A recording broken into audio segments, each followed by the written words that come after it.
Hubo un tiempo en el que la humanidad se había desviado tanto del propósito de Dios que la tierra se llenó de maldad, egoísmo y violencia. El corazón del hombre se había endurecido. Los días eran oscuros, y el pecado parecía reinar en cada rincón del mundo. Pero en medio de ese caos, había uno que todavía escuchaba la voz de Dios. Su nombre era Noé. Dios, dolido por la corrupción del mundo, decidió limpiar la tierra, pero no sin antes extender una promesa de salvación a través de aquel hombre justo. A Noé se le encomendó una tarea que parecía absurda, impensable, incluso ridícula para quienes lo rodeaban: construir un arca gigantesca. Un barco en medio de la tierra seca, sin mar a la vista, sin señales de lluvia, sin lógica aparente. Y sin embargo, Noé obedeció. Mientras el resto del mundo se burlaba, vivía sin freno, ignorando las advertencias, Noé trabajó. Día tras día, año tras año, clavando madera con fe, cortando tablas con esperanza. No porque hubiera evidencia de lo que venía, sino porque había creído en la palabra de Dios. Ese es el primer gran mensaje del arca: la obediencia, incluso cuando nadie entiende. La fe no es creer cuando es fácil. La fe verdadera es creer cuando todo a tu alrededor dice lo contrario. Es seguir construyendo tu arca, tu propósito, tu llamado, aunque el mundo se ría de ti. Finalmente, la lluvia llegó. No fueron gotas suaves. Fue un diluvio imparable que cubrió montañas, que arrasó ciudades, que selló destinos. Pero dentro del arca, había paz. Había salvación.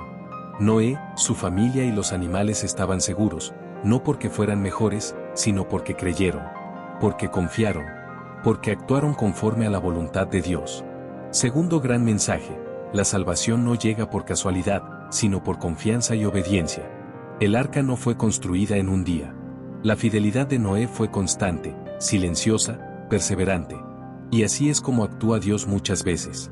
Él nos llama a prepararnos, a confiar, a caminar con fe incluso cuando no vemos el horizonte claro. Durante 40 días y 40 noches, el mundo fue cubierto por las aguas. Parecía que todo había terminado. Pero en medio de esa tormenta, Dios no se olvidó de Noé. Y no se olvida de ti. A veces sentimos que las aguas nos rodean, que no hay salida, que todo lo que conocíamos ha sido borrado. Pero incluso entonces, Dios está con nosotros en el arca. No nos abandona.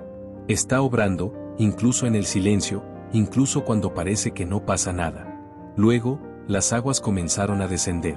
Y un nuevo comienzo fue posible. Una paloma trajo una rama de olivo. Y la tierra seca apareció de nuevo. Noé descendió del arca, y lo primero que hizo, fue construir un altar para Dios. No corrió a comenzar de nuevo.